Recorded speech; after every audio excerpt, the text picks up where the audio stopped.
Congressman has a veteran advisory committee. We're going to go ahead and do a follow-up meeting with the director's administration, and we're going to go over the report, the audit that came out, the specifics, and I'm sure that the Congressman's Veterans Advisory Committee will come out with shovels and lots of questions. So I could guarantee you that it's going to be a productive meeting, and I'll definitely keep you guys updated as to the current events. And if you guys have any questions, you guys know where to reach me. So, Roland Guevara. thank you.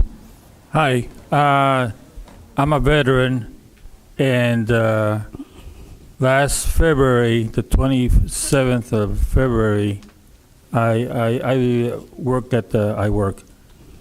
belong to the Sepulveda VA.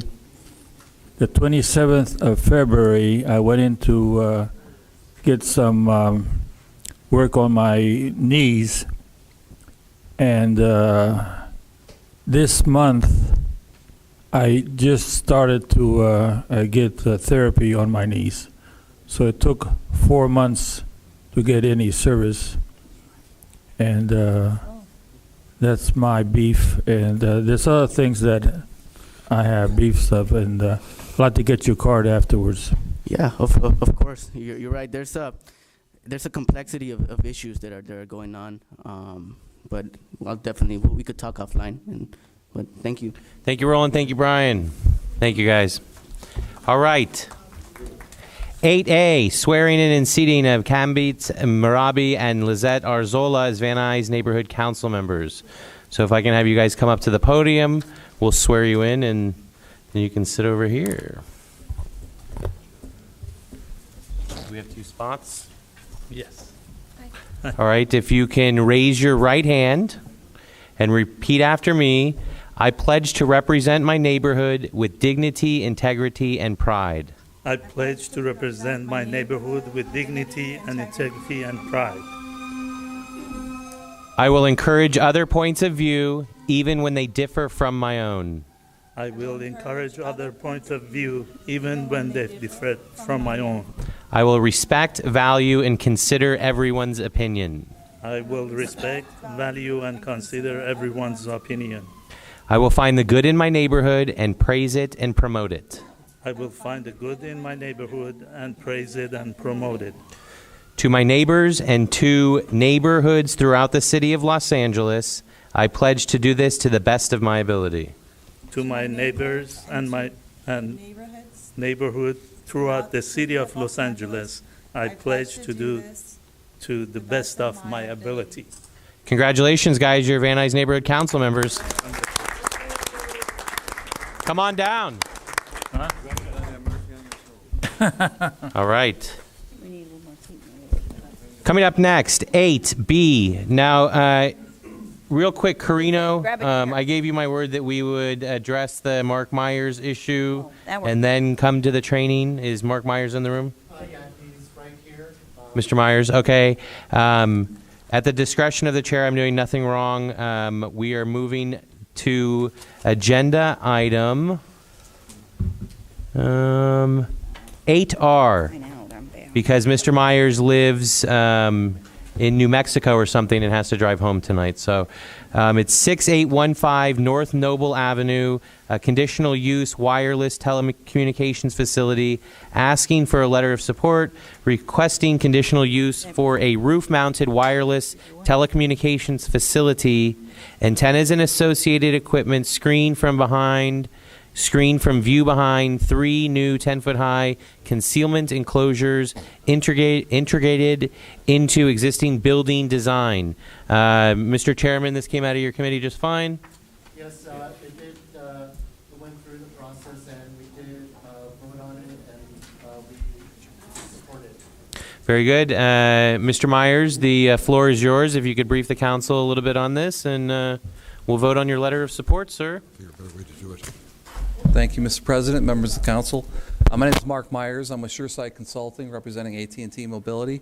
As Karina was kind enough to mention, we are proposing the installation and operation of a rooftop wireless facility. In this particular case, it's located at 6815 Noble. It's right at the corner of Van Owen and Noble. It's one of the hospital buildings, or it's one of the buildings on the hospital campus there. It fronts on Van Owen, And to the north and sort of to the west is the hospital, and to the east across the street is the parking structure. I have some photos here if anybody needs to acquaint themselves with it. With this particular instance, we are proposing 3 different rooftop enclosures to completely conceal the antennas that will be installed on the roof of the building. In this particular area, AT&T needs to provide service to an area that's growing in need for capacity, not only to the surrounding areas and businesses and residents, but also to the hospital that's there.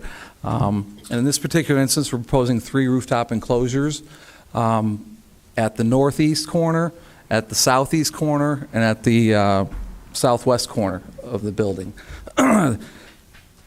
They aren't as tall as what other portions of the building, but they do extend 10 feet above the existing roof. That's in complete compliance with the City of Los Angeles zoning code for wireless facilities. We comply with everything that's specific and required. I have some more photos here to sort of show those, if I can pass those around. Certainly. Feel free to thumb through there. What's your address? You're located at? What is it? What's your address you're located at? It's 6815 Noble. The associated equipment will also be installed on the roof of the facility. At the center of the facility is where the hospital or this medical building keeps all of its HVAC equipment and other electronic and compatible equipment. We're going to occupy a space that's already behind existing enclosure up there. So in this particular case, the only net change will be the 3 enclosures for the antennas. In this particular case, it completely complies with the city's ordinance. Like I said, we're just respectfully requesting your support for this, to bring service to this Does area. anybody have any questions for Mr. Myers? I have one. There seems to be a little confusion around me as to who you are in relation to this. Are you the owner of the land, or are you the contractor, or I'm confused too? We're the consultant that represents AT&T Mobility. Okay, so you're the consultant that represents the people that own it. Okay, I got you. Yes. AT&T Mobility owns it? All right. Correct. That- Mr. Anand? You understand, Miriam? Okay. Okay. Well, the antennas, I have some drawings. The antennas will not be visible. It'll just look like an enclosure similar to what's already up there on the building. You'll see some other penthouses and rooftop and concealment areas, and that's what they're designed to match. The antennas themselves, the panels are 8 feet. 8? Yes. Okay. Mr. Anand? Yeah, Yeah, the enclosure is actually 10 feet above the roof deck. That's what's permitted by code. And so the antennas are just a little bit shorter than that. Yeah, that's perfect. Paul Anand? thank you. Point of order. I have Paul a is question speaking. for you regarding regarding the general look. You have it on these parapets, and you're proposing that the parapets are going to be essentially opened and screens put around the parapets. Is that it, or are they being put on top of those parapets? Yeah, the hospital's not real keen on us messing with their building too much, so they have very strict requirements as well as OSHA. In this particular case, we're going to leave the parapet alone. It's actually just going to be made to seamlessly incorporate into that. Okay, and that's going to be the seamless enclosure, as you put it, will be made out of metal, or it's going to be made to match? Is it going to be white? Is it going to be stainless? What's it going to look like? It's a fiber reinforced polymer. It's called FRP for short, if you will. In this particular case, it allows the signal to propagate through with minimal loss. It's a UL listed, rated material. It has to have to go through plan check and everything else. It'll be finished and look just like the But it's going to be an FRP. What doesn't that get like UV? Isn't that going to get all faded and distorted and stuff with the no sun? more than any other material. Oh, okay. Well, yeah. I mean, it's as long as it's because I know FRP comes Not in various unsightly, as long as it's sizes. You're just talking about like a white FRP, plain and Yeah, flat. pretty much the building itself maintains sort of a plain white finish, a smooth finish. And so the rooftop enclosures is kind of what they wanted us to sort of mimic there. So that's kind of what we're taking on, so that's plain smooth finish. Oh, okay. Just has some scoring in it, pretty much is it. Won't be able to Correct. see the antennas, that's correct. That's perfect. Being that I'm an Any other objections or questions from the council? AT&T Mobility, Miriam? yes, I have a question for you. Okay, very good. How is this going to make my mobility better? Because I'm an ATV mobility customer. It'll provide you service in an area that now is realizing some loss and some drop calls along there and along Van Owen. There is an established service there, but in this particular case, due to the high demand, it's experiencing a lot of drop calls and stuff, so this will allow you to continue seamless, uninterrupted How coverage. much a radius does it She's a cover? good person, but she. Well, every site's a little bit different. It depends on Miriam- topography, it depends on the buildings that are there. Let's vote on this, and then you can ask him all the Okay. questions in the world. Excuse me. Anybody else have anything for Mark Myers? Thank you. That's cool. Yes. Of course you can, miss. Have you contacted neighbors in the area? And how close is the closest school? I don't know that there are any schools in the vicinity at all. It's primarily the hospital Across building. street, there's a school. Further down to the north. Wireless has been placed at schools Wireless doesn't affect specifically. kids. It's not an issue in that regard. I But- work with Yeah. Santa Cruz Unit like quite closely, and I know that they have a policy of 500 feet from school, so I just wondered if you had conferred with them on that. Not with the school, because we're well beyond that distance. There is, really? Because there is one right across the street. Looks like it's right across the street from the Van Owen, I think. Yes, there is one. I know. Perhaps, like I said, we did send it into to the city, and they review those things, and we Yeah, met all that's their brand new minimum school. requirements. This is a separate. Yeah. No, I know, Just yeah, a separate- yeah. So I'm just wondering. Yeah, well, yeah. 3 years old. In this particular case, as part of our application, we had to notify everyone within a 500-foot radius, and not only in this particular case of the subject building, which is the only property, but we went around the entire hospital, which was at their request. So we notified over 1,200 people in this regard, and that's owners and occupants. Without objection, I make a motion that we support the project at 6815 North Noble. I call for the vote, Mr. Secretary. President Thomas. Yes. Vice President Benjamin. Yes. Secretary Hendry. Aye. Ms. Jeanette. Treasurer Hop.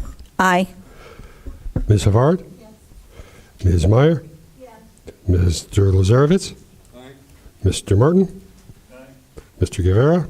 Yes. Ms. Skelton. Yes. Mr. Camara. Yes. Mr. Waleko. Yes. Mr. Anand. Mr. De La Cuesta. Yes. Ms. Padden. Yes. Mr. Lynn. No. Okay. Mr. Luna. Mr. Murabi. Yes. And Ms. Arzola. Okay. This passes. Very good. Is this time sensitive, Mr. Myers? It is, we've been scheduled for hearing July 14th. Okay, so usually Awesome. Carino will write up the letter and we'll get it to you on our letterhead. Is very the end of kind. the week fine? That's, Q, we can do that by the end of the week? you can have a couple weeks, it's no problem at all. So, Next week, because I'm sending. no problem at all. Yeah. Cool. So I just We've Yeah, been in perfect. communication. I would do it in a week. So, Perfect. Thank you Yeah, very thank much. you. Appreciate Thank you, Mark your time. Myers. Thank you Very for good. moving it up as well. Have a good evening. No worries, sir. Okay, very good. Training the entire board in all new policies and procedures, done staff, 4.5 hours. Let's get into it. I'm going to need a little more time. Amber Mishak, good to see you. Good to see you all as well. And I know that I had come here before to train and the mission got aborted, but I did distribute the training materials. So I brought a few, but I didn't think everyone wanted to kill trees. So, you know, if anyone wants to review the materials while I'm talking, I have some. But I can also email them to you if you prefer that, or just, I think most of you probably have your packets at home. So do you want me to distribute the material? Okay, thank you. We're 8B? Yes.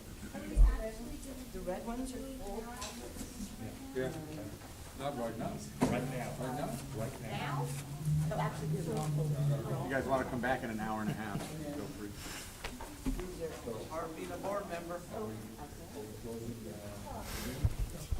Is this just one? I believe that. Okay.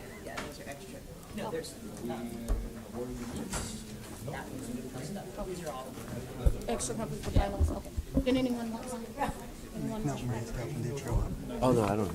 So Amber, will this we're doing the funding and the ethics training right now? No, the funding and ethics training were held April 26th. Okay. And those are conducted by the funding staff and the city attorney, office of city attorney.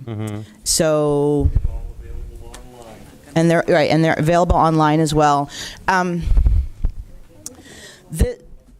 This training is really designed to be an introduction to new board members. I know a lot of you are experienced, but actually as we've been doing the trainings across the city, we're finding that more of the questions are actually coming from the experienced board members because you have real life, experience and situations to reflect on. So I'll try to move through the training as quickly as possible, but I want to make sure that you have the opportunity to ask questions. And, just to serve as a neighborhood council board member, there's so much information that you need to know. And so in no way is this going to be... Can I have a point of order? I'm sorry. Thank you for coming. Sorry, right over here. Thank you for coming. I appreciate your time. And I know this is the second time we've tried to do this, but looking at the agenda and how long it is and how pressing some of the issues are, I don't know if this would be better served at a special meeting where we show up specifically just for this, as opposed to adding this hour and a half in addition to, 2 pages of an agenda.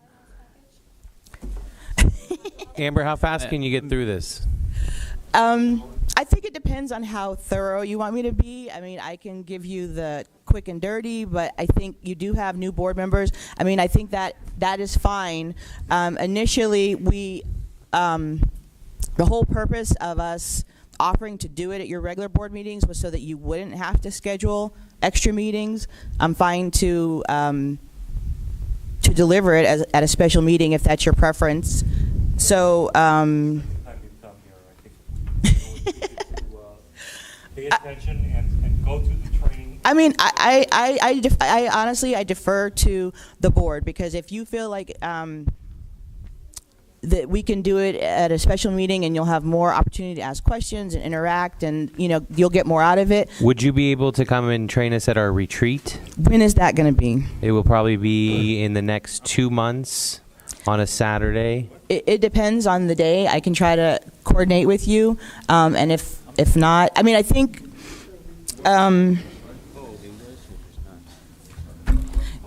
I think that's fine. I think the only problem with that is for your new board members. I defer to you. It's your decision as a board. Can we do it in 30 minutes? We can do something in 30 minutes. I don't know how complete we'll be. This is a clarifying question. Yes. Existing board members, is this a mandatory training, or is it primarily for new board members? And if it's for new members, can we step aside and meet with you aside while the rest of the meeting? You know what? It's not mandatory, and even. Obviously, the new board members are going to have the least familiarity with the information and the materials. But honestly, like I said, I found that the experienced board members have benefited just as much, if not more, because of policy changes, updates, real life experiences that they've had where they weren't sure how to maneuver it. So, again, I defer to the board, but I don't want to put it off too long because of your new board and all the issues that are facing you. You're dealing with, as Ms. Hopp mentioned, the transition to the new checking account system and changes that are coming from the Board of Neighborhood Commissioners, et cetera, et cetera. So it's up to you. She's here, you guys, so... It might be good to do at the end of our meeting. That way we can have a little discretion on advancing quickly through the agenda. And then how much time do you have? Can you... Because this is also, the stakeholders, the training is for the board, so we should be the ones that stay here late, not the stakeholders. It depends on how late. It depends on how late. I'm not going to start the training at 9:30 or not really. Well, no, I don't think that's fair to you either. Right. I think though it would be beneficial if we could just go through the agenda but stay on point. I have no objection to whatever the council comes up with. So you guys decide. Okay, let's do a straw poll, and if you guys want to do the training now, we'll do it now. If you want to start the training at a set time, like let's say 9 o'clock, we'll do that. An hour.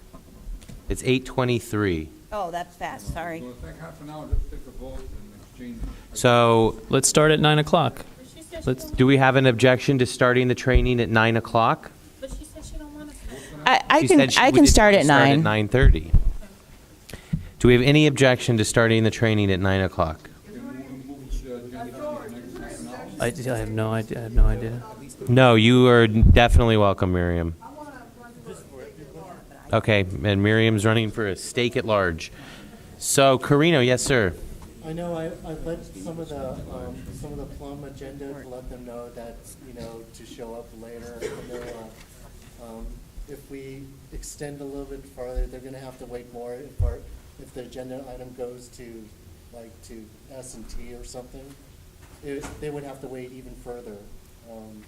That's my concern.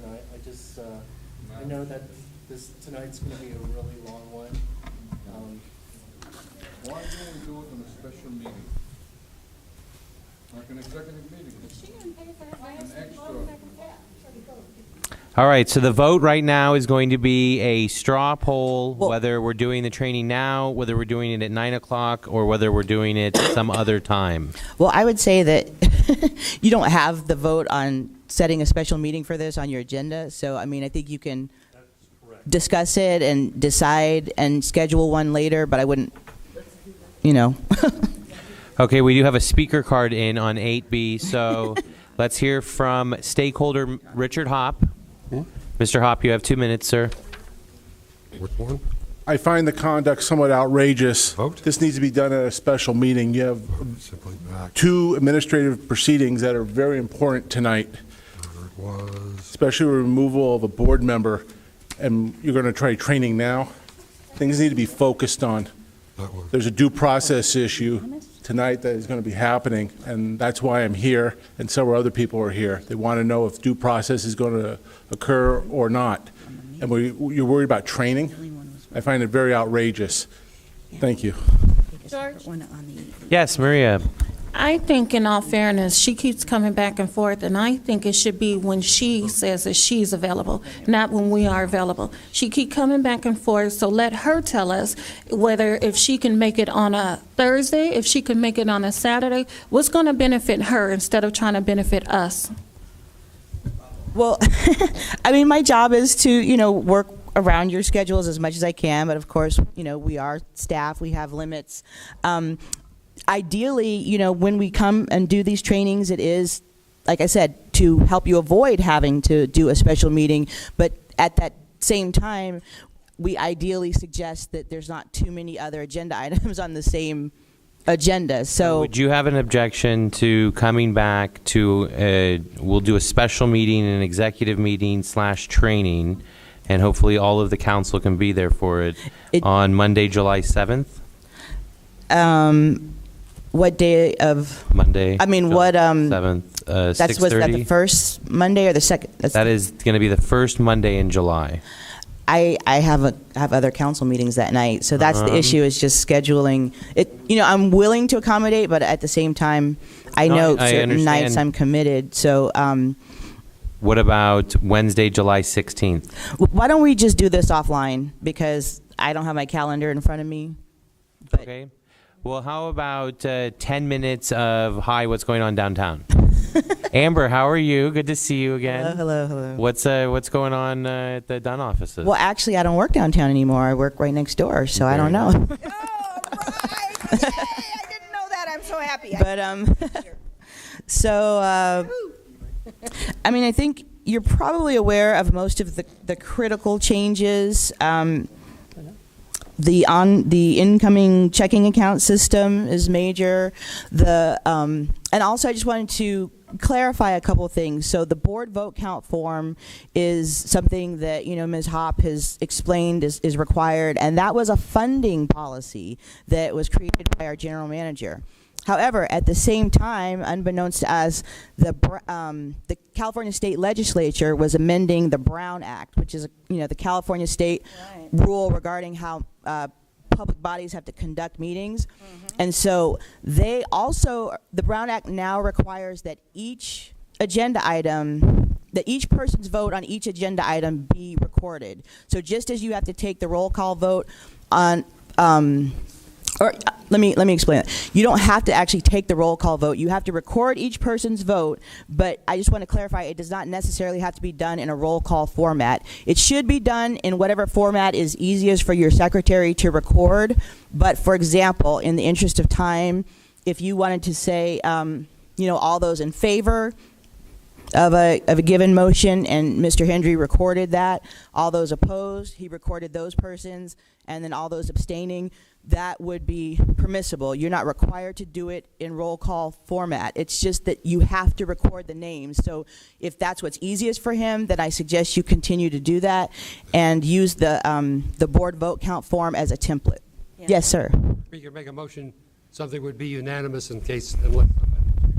Right, exactly. So if something's unanimous, you definitely don't have to take a board, vote count. So I'm just making sure that in the interest of time, you can do what's easiest for you. So just to clarify, you said that we can take a vote, everyone, for all in favor can raise their hand, and then you can record at one time the names of people who are raising their hands. Right. So we can go a little quicker. Exactly. I see. So I'm just saying that the roll call process isn't required, but the recording of each person's vote is what's required. So is that clear? The best way to record each person's vote is roll call it, though. Right. Unless it's unanimous. Right. Everybody- Well, given the fact that you have such a large board, it may be just logistically easier and more, so that you don't run into problems like you kind of were discussing earlier with how votes were recorded for the community impact statement. Exactly. Do we want to try that out tonight? So we can go faster? Then that way. It's up to the secretary. A couple more things I just want to say, especially for your new folks, they may not realize that there is no longer a grace period for taking the ethics and funding trainings. So you need to do those as quickly as possible in order to be eligible to vote on funding matters.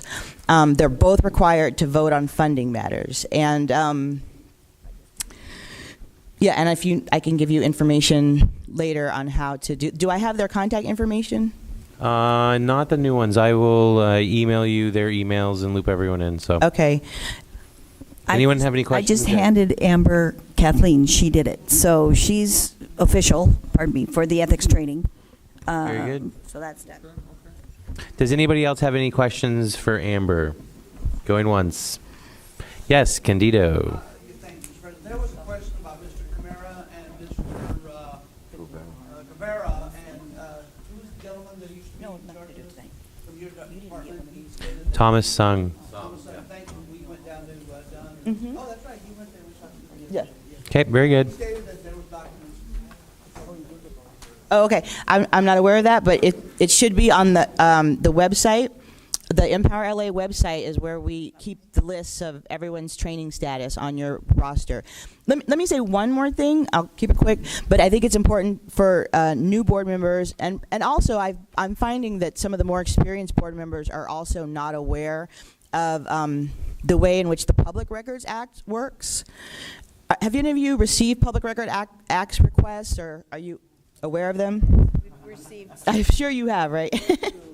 But a couple of points that I think are critical to understand, especially for new board members. So the California Public Records Act request, again, applies to all, government bodies in the state of California. It's analogous to the Federal Freedom of Information Act. It says that any member of the public can request any record having to do with neighborhood council business. So that a record is, minutes, agendas, emails, computer files, audio, video. It can be any format. So that's one thing that's extremely important to understand.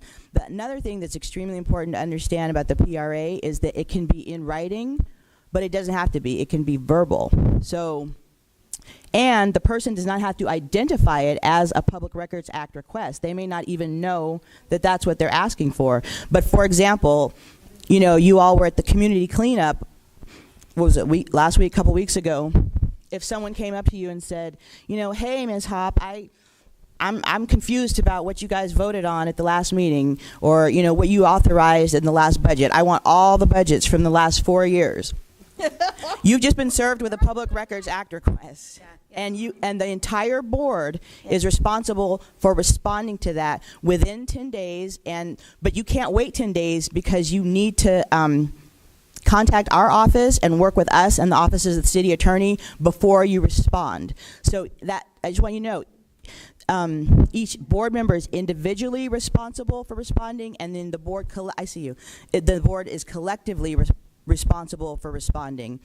So because it's so time critical and because the legal ramifications are pretty serious, what we recommend is that every neighborhood council appoint a custodian of records who is basically the person who administers the records request. So meaning when any person on the board gets a Public Records Act request, you immediately forward to the custodian of records. The custodian of records immediately contacts us and the office of city attorney, and we start to gather the records, and we have to review them before you can respond to your stakeholder. Or it doesn't even have to be a stakeholder, any member of the public. The other thing that's important to know about Public Records Act requests and custodian of records is that the Public Records Act request only applies to records that exist, right? So using that same example, if your member of your public asks for, you know, budgets going back to the last 4 or 5 years, but you have a records retention policy where you only keep your budgets on file for 2 years, then that's all you have to supply. You don't have to create records that don't exist in order to respond. So when I'm having to do that. yeah, don't do that. So therefore, that it's very important that one of the things that the board does is pass its own records retention policy and decide how long you are going to keep various records. And so the only reason I'm mentioning this is, A, in case you get a public records request between now and when we have the training, and B, so that you can agendize establishing a custodian of records and or your records retention policy, you know, as soon as possible. And so I'll take one question from the board, a couple of questions for the board, and then, well, let me do the board first and then the stakeholders. I'll yield. Okay. You, sir? Oh, okay. Well, I just had one quick question that wasn't related to the Brown Act, but we have a couple of administrative issues that were brought up for this meeting by Mr. Hopp, and I was wondering from Dunn, what is the proper process if you're going to have something like that where you're going to vote to possibly remove a board member? Is it something that should be going to committee, and then they should come up with a recommendation, and then it should be coming out, or is it something that you just bring to the direct board, or what's the... Well, one of the things that I discuss in the training is that a lot of the exact type of questions that you're asking, because of the way the system was set up for neighborhood councils to be so autonomous, those processes don't really exist. It's up to each neighborhood council to design their own process within the framework of their bylaws, right? So, but I will say that whenever the potential removal of a board member is at issue, the board is required to consult with the Office of City Attorney before taking action. So that's really the only hard and fast rule about how to process it. Some groups do a panel review, a committee review. There's different ways you can do it, but you definitely must consult with the Office of City Attorney first. Okay, and then just one follow-up to that. So any standing rules or any of those types of things would those have to be in the bylaws, like censure or? Well, standing rules are specifically not in the bylaws. Standing rules are decisions, processes, operations that the board can adopt at any time, as long as you agendize them. And the difference between a standing rule and a bylaw is that bylaws have to come to our department and be approved. Standing rules you can adopt and change at will as a board. So the bylaws are again, using analogies, the bylaws are kind of like the constitution of your board, where you don't want to make it so easy to change it all the time. And then the standing rules are more meant to be practical ways for you to implement your day-to-day operations. Okay. So, for example, in our bylaws, we have no section for censure. It was left. And you're not required to. But if that's something that, stakeholders are asking for, then you just have to decide whether you want to adopt a process or just say, we don't have a process. Mr. Benjamin? Yeah. There is a form on the Dunn website, empowerla.org, for a board roster. On that roster list, we need your name, your board position, your home address, not to be shared with the public, your home telephone number, not to be shared with the public, your email address, not to be shared with the public, And it has and been. your board email address and the board phone number, that all 19 members of this board are present right now. This needs to be filled out immediately, and sent into Empower LA so that our board roster is correct and that individuals who are no longer present on this board are not listed on our website and on the Dunn website. Can we do it online? We cannot, it cannot be done online. It has to be filed with the secretary, and the secretary has to forward it to Dunn immediately. And do we have the forms tonight? I can forward you the forms if you don't have it. No, can we just go ahead? I think Howard has a good point. If while we're conducting business, if what he just said is on a couple sheets of paper and we pass it down the row and just get it over with. You need to, it's an Excel, We can fill out an Excel form if we have the proper information. so you're going to do the data input? Okay. Then yes, I actually have the blank form for you to fill out. Bravo. Is it okay if I take a question from a Of stakeholder? course, from Candy. Of course, it's okay.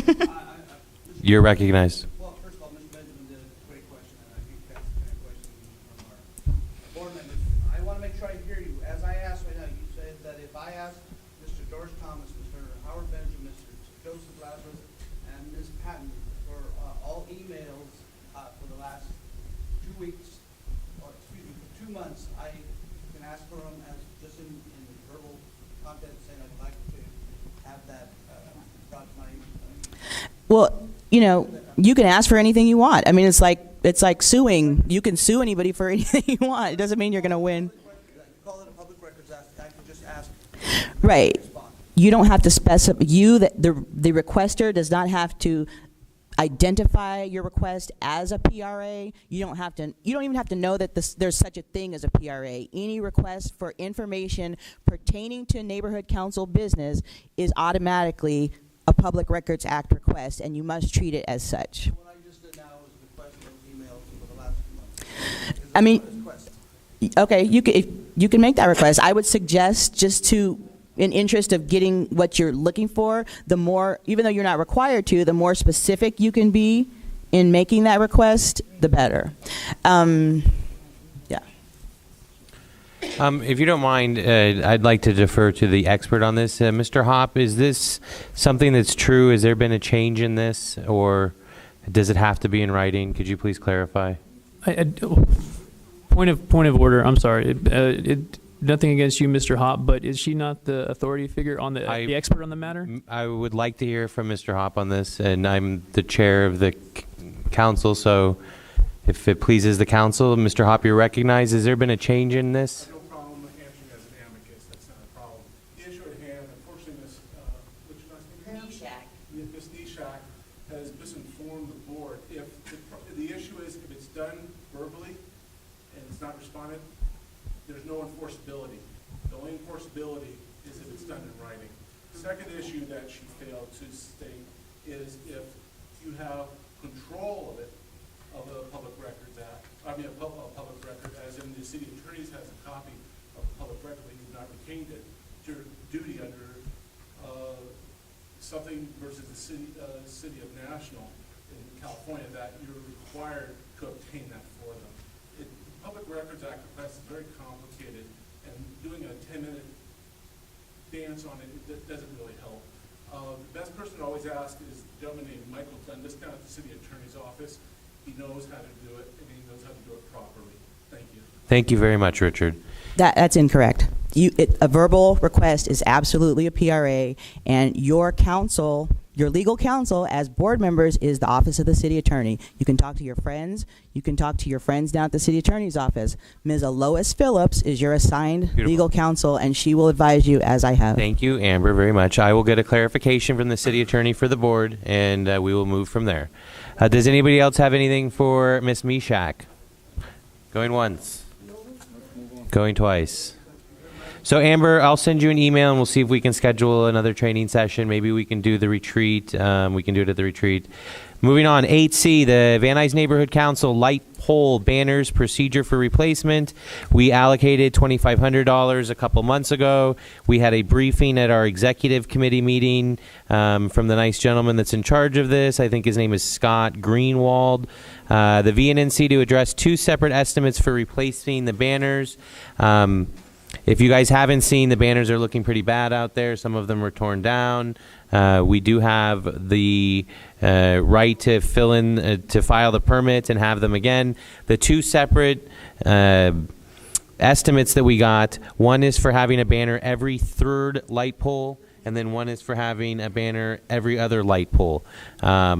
When we originally did this, long before I was on the board, it cost the council $18,000 to put all those banners up. I'm happy to open this up for discussion. I myself will be supporting the every 3rd light pole banner, and that estimate, which will probably be just about $5,000, $2,500, which we've already allocated. So does anybody have any discussion or debate on this? Let's start with Mr. Luna. If we're going to go ahead and do this, I think we should choose the most affordable option. I think this is a great branding measure, but there's no way to verify the efficacy of it. I don't know what we're buying for $2,500 or $5,000. We're buying some banners. I don't know how many people have that's directly related to their participation in this proceedings.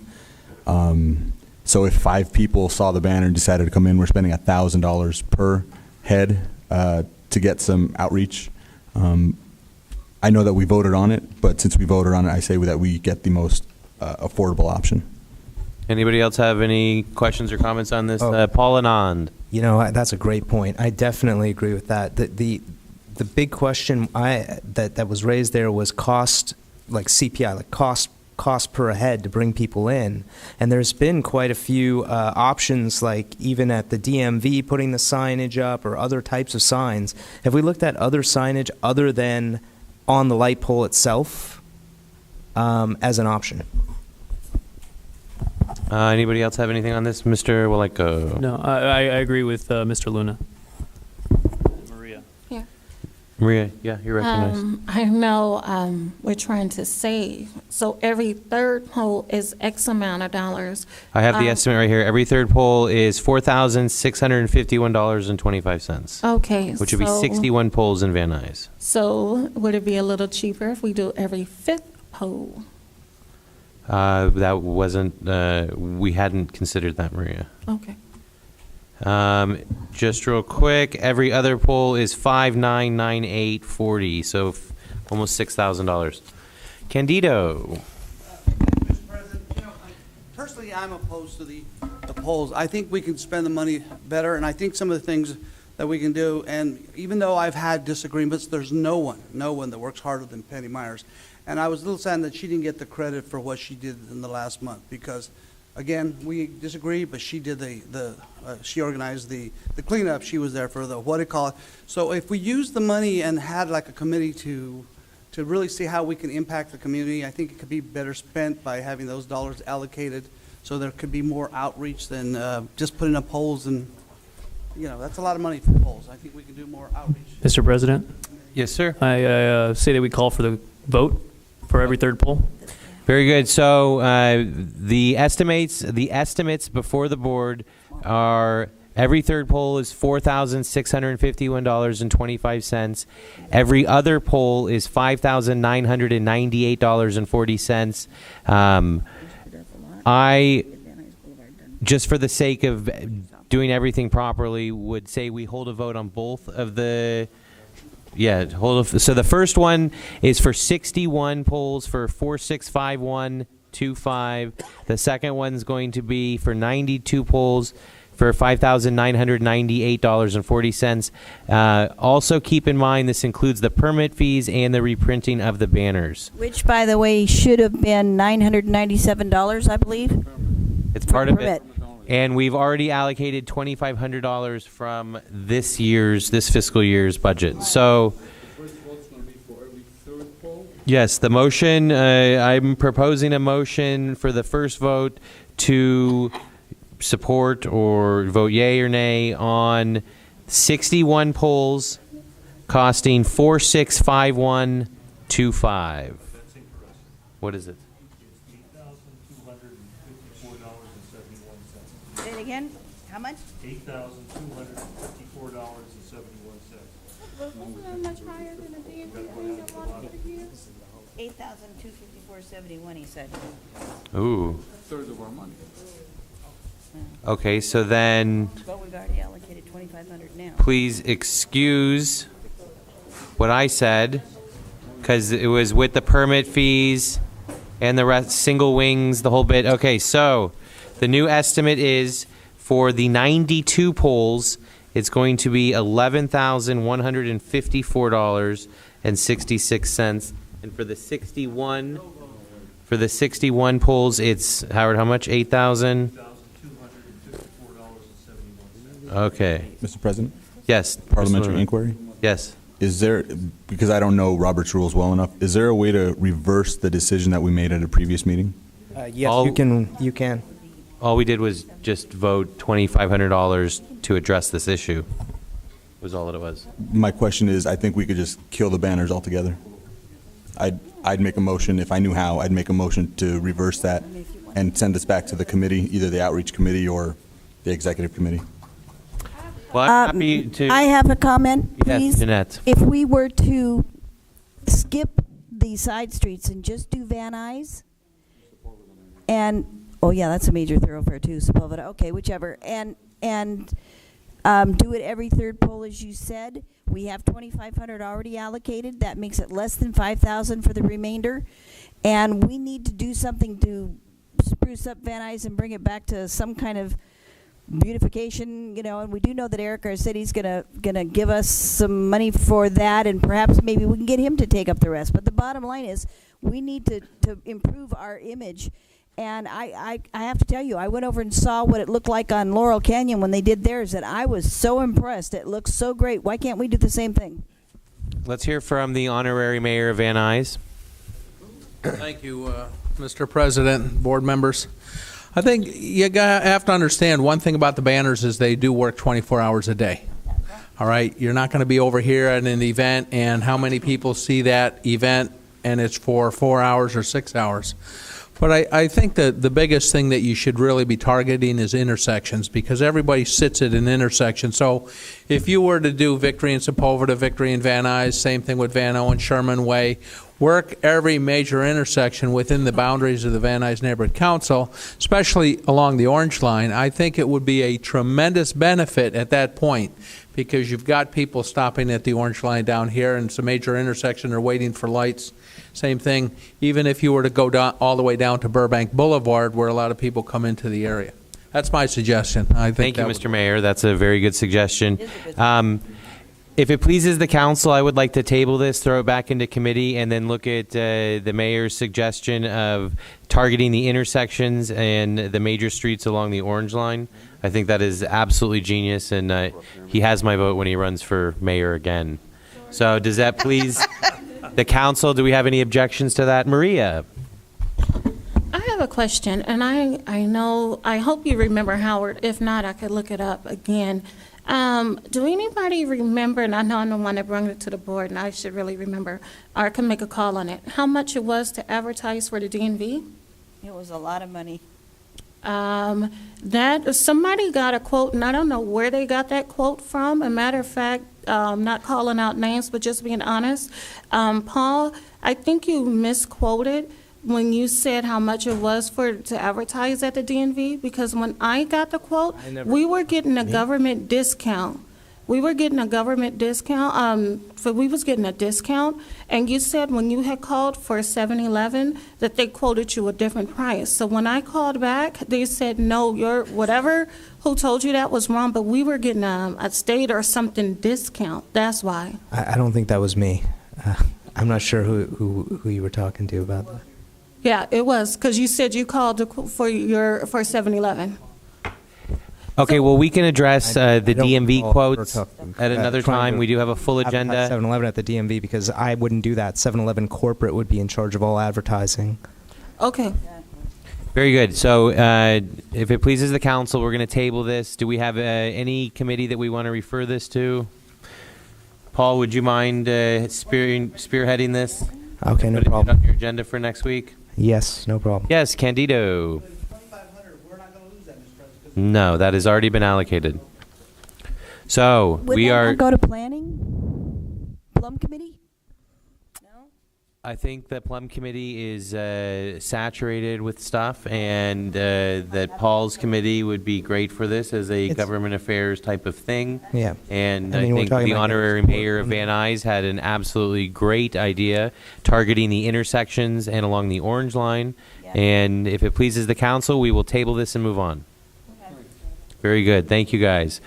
Next up, 8D, Van Nuys Neighborhood Council, receipt 1051, the October, November, and December monthly expenditure reports. Basically, I told Merlot that I would put this on the agenda so we could address this. Madam Treasurer and Mr. Second Signatory, can we have this done, or what's our status on this? As I mentioned earlier, I've been working on it hot and heavy, and I talked to Amber Mishak, and she mentioned a way that we could resolve the issue of the missing ones, that they can't go back longer than 90 days. And as I said, I spoke to the manager of the FedEx Kinko's and also to customer service and somebody higher up, the area manager, and all of them said the exact same thing. They don't keep a receipt longer than 90 days in their system unless it's a cash one or unless it was an online kind of thing. Otherwise, So if can it's we a credit card or whatever, it's 90 days and that's it. So will you put that in an email to Merlot? I did, and he sent back one. I brought it with me. He wasn't happy with that response. He thinks I'm prevaricating. So I tried to get a letter from the manager at Kinko's, and he said, I have no letterhead because I've never had to write a letter. He's only been there 2 months. Some of his employees were improperly trained, and they gave misinformation causing this whole thing in the first place. And then Dunn never said that they needed separate receipts like that in addition to the statement until months after the fact. So I have it all and then some now. So but can not we then. have you email Merlot tomorrow? Yes, and I will CC do that Howard again, myself and on it, I'm please? going to have Amber help me with that because she did say she had a means by which to have us take care of that. Very good. Please loop her in on the email so it shows that she got it too. Yeah. Very good. Thank you very much. Moving on, 8E, discussion and vote on the reimbursement of Jeanette Hopp for $100.26 for office supplies and copies being made on behalf of the VNNC. Did you submit receipts and stuff on that? Yes. And it got out of your committee just fine? Yes, and it was from November of last year, and it sat on and sat on and sat on, and it got sent back, and I really don't know why. Well, the wheels of government turn slowly. So with that, I make a motion that we adopt 8E as is, and we vote to reimburse the treasurer $100.26.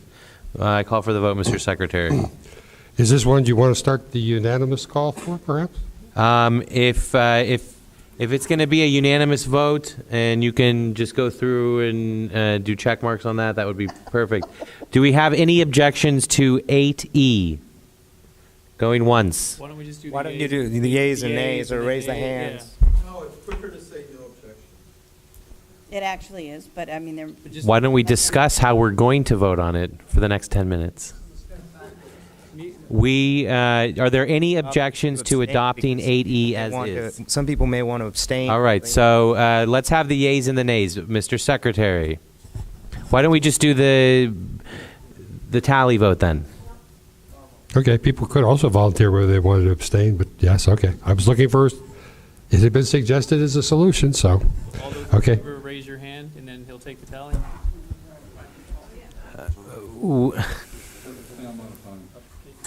Let's just do the board tally vote, and we will come up with how we're going to vote next time at the executive meeting. So just the vote, please, Mr. Secretary. Okay. President Thomas. Yes. Vice President Benjamin. Yes. Secretary Hendry, aye. Mr. Hop, Ms. Hop. Treasurer Hop. Aye. Ms. Havard. Ms. Meyer. Mr. Lazarevitz. Yes. Mr. Martin. Yes. Mr. Guevara. Abstain. Abstain. Okay, well, there was an abstain, okay. Ms. Skelton. Yes. Mr. Kamara. Yes. Mr. Maleko. Yes. Mr. Anand. Yes. Mr. De La Cuesta. Yes. Ms. Padden. Yes. Mr. Lynn. No. Okay. Mr. Luna. Mr. Marabi. Yes. Ms. Arzola. Abstain. Okay. Very good. Moving on. 8F, establish procedure for reimbursements of council members and process thereof. Paul, I hate to hit you with a bunch of stuff next week for your committee, but do you mind taking this and reporting back to us? Okay, no problem. Okay, thank you. So we're going to table this. We're going to put it through Paul's Government Affairs Committee, and we will get a report back next month on the procedure for reimbursements. Next up, 8G, reimburse Vice President Howard Benjamin $21.78 and resubmit the previous paperwork that was rejected by Dunn a few months back. The paperwork has been resubmitted to Amber Meshach. All we need is a board vote. Right. Actually, the board vote was... The board vote was included, and that they sent it back for that reason. And I just showed her and Howard that it went along with it. So then, But, they don't read. Okay, so we just had this on the agenda to. So we can redo it again if you want because you have new members. But the point is, I gave it to her Let's move with on. the previous board vote. Very good. It's not good. 8H, Councilmember Krikorian is inviting all the neighborhood councils in his district to a special movie night at North Hollywood Park. I saw a email today from Nikki about it. They have their flyer done. The date is to be determined. I think they did actually set the date. Krikorian's office is asking for each neighborhood council to contribute $200 towards food for this event. The VNNC to assist in funding, not to exceed $200. Do we have any discussion or debate on this? I just want to say that this is an amendment that I support only because I think it's good that even though we're focused on Van Nuys, it's nice to actually pair with other neighborhood councils, and I think this could begin a relationship with other neighborhood councils, do something for us one day. So I think this is a good motion to vote yes on. Candy, did you have something? Just quickly, that I hope that the council gets recognition at that event, that it's just not a line item, but that actually, there's some comment about the benefit of the council. Without objection, I make a motion. Yes. All right, first of all, we have to receive a flyer from them. Right. With our VNNC logo on the flyer in order to justify this. And then B, the paperwork has never been submitted by Nikki. All right, so with that, I am happy to table this as they just sent the flyer out not 3 or 4 hours ago. So the proper procedure, which we follow, is to get paperwork from them and to receive a flyer with the date. Without objection, I would like to table 8H and come back to it next month. Without objection. Without objection, so ordered. Moving on, update and information from Kelly Tyler on the Van Nuys Library happenings. Kelly has also been so nice as to be happy to host us for our retreat, which, as far as I know, is in our district, the Van Nuys Library. Oh boy, it sure is. And so we'll have no Thank you, objections to be Kelly. done there, and we can move forward on that. Kelly, you are recognized. So I'm not actually here to talk about programs at the library this time, which is why I requested a little extra time. So I'm here to talk about something that Penny actually came with me to Denver, and we did an intensive 3-day training. So I'm here to present some of what we did there. So this training was supported by the American Library Association and the Harwood Institute. The American Library Association is the librarians' professional organization. It's a nationwide organization. They're working with the Harwood Institute to train public innovators who want to work in communities to move them forward. These kind of public innovators come from nonprofits, businesses, government, the media, and educational and religious organizations. So ALA, the American Library Association, is working for the first time with the Harwood Institute in a pilot project. They invited 10 public libraries from across the nation to come and participate in this training.